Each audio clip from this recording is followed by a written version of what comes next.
Hello YouTube, welcome back. And a couple of days ago, news came out that Witcher 3 is yet again delayed until I think May 2015. Now, this game was originally supposed to come out in I think this year, but slipped to February of 2015 with the promise, according to GameSpot, that by the developers that no more delays were expected, but now again the game is delayed. And the reason for the delay, according to the developers again, is that they are trying to remove as much bugs and glitches and technical problems out of the game world. This is an open world game, by the way, so that the game won't have those problems on release. Now, if this is the real reason, then I hope we'll ever see the release of this game, because open world games tend to have technical problems, and it is expected and sometimes to a certain degree accepted that there are bugs and glitches in such a game. Now, personally, for me, it wasn't necessary for The Witcher to become an open world game. It has never been an open world game. Witcher 1 and 2 had sort of confined spaces where the action and the missions and the story arc took place, and you really had a sort of sense of progression moving from one district to the next. An open world game works on a different level. Now look at Oblivion, the Elder Scrolls Oblivion, and Skyrim as well.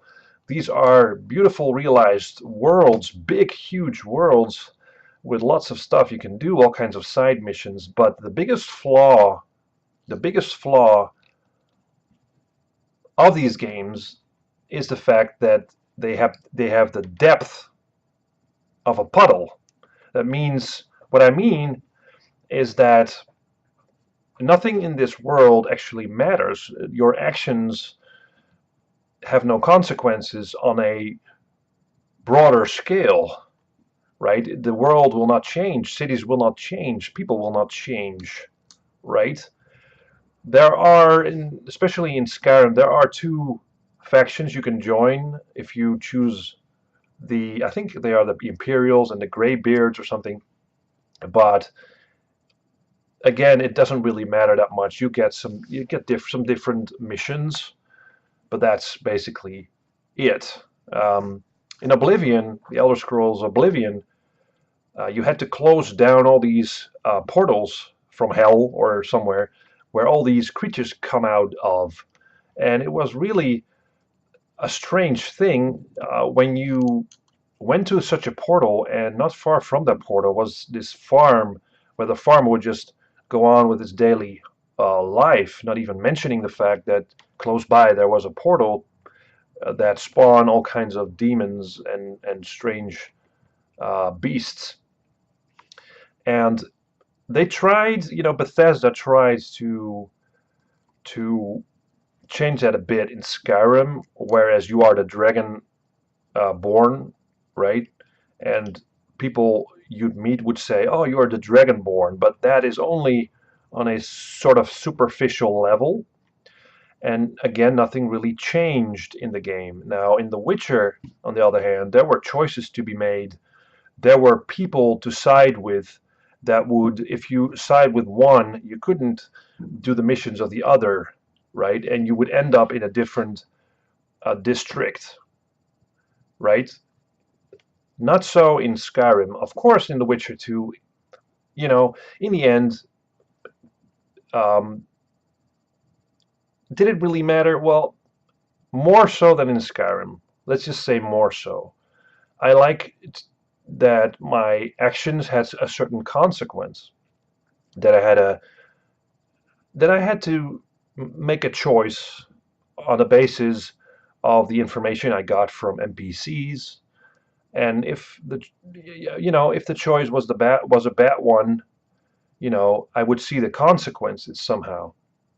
And this is not the case in Oblivion. It's in Skyrim, really, right? Those are amazing games. Don't get me wrong, and I see those games now, looking back, because I haven't played Skyrim, I think, for a year now.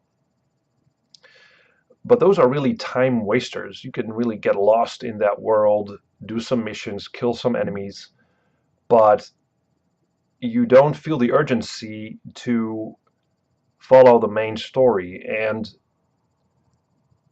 I'm also playing this total conversion of Oblivion. It's called Nehrim, and you should really try that, because that total conversion Nehrim, the people that made that really wanted to focus on the main story. They wanted you to have this to follow the arc. You know, they are not forcing you to do that, but they are not force feeding you all kinds of side paths and side quests for you to do. So you always keep sort of a focus on what you are going to do, and they focus on the consequences as well. Not so much in Skyrim and Fallout and all that. So I'm a little concerned. So going back to The Witcher 3, I'm sort of rambling here, but I'm sort of concerned that Witcher 3 is going to be an open world game where you don't really care about what is going on. The main story you can just leave behind and just do other stuff, which in theory is a good thing, but on the other hand, I'd like to, because I'm used to this, right? I'm used to following Geralt the Witcher through an amazing storyline. And I just hope that they focus on that they don't give you only this sort of sandbox of a game and give you some superficial quests and with no consequence, with no action and reaction. So for me, it wasn't necessary that The Witcher 3 would turn into an open world game. But again, I'm eagerly awaiting it. I want to see how it will turn out. I think you will probably also be interested in the game. So let me know what you think. Was it a right choice for CD Projekt Red to go for the open world game type? Is this where the future of The Witcher lies? Or do you want a more focused, more epic story where things really matter? I guess that's the point of this video. Let me know what you think.